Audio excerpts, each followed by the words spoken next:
Аплаузно и празни делегатски столчиња го пречекаа Венко Филипчи и партиското раководство на, како што сами си го нарекоа, 32-тиот програмски конгрес. По речиси 2 години раководење со партијата, Филипче сега ќе ја враќал социјалдемократијата во своите редови. Повторно со веќе слушнати пораки дека ќе победеле корупцијата, ќе обезбеделе подобар живот за граѓаните, партискиот лидер сега реши да се обрати директно на членовите, дека морало да ја вратат идеологијата која имале социјалдемократите.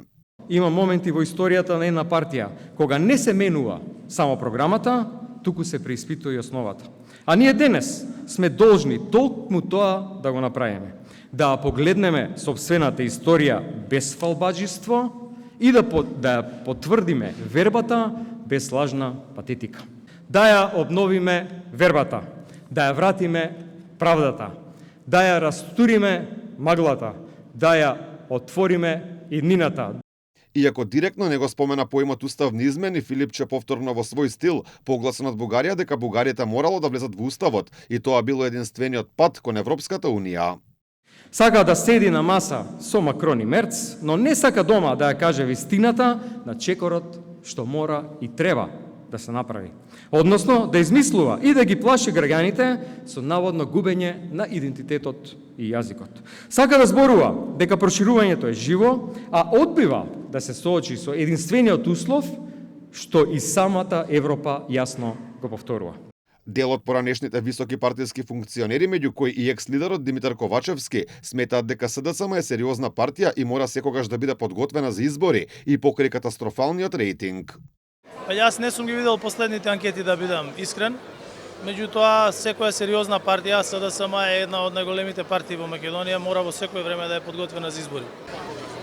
Сега ќе гледам и кажувам.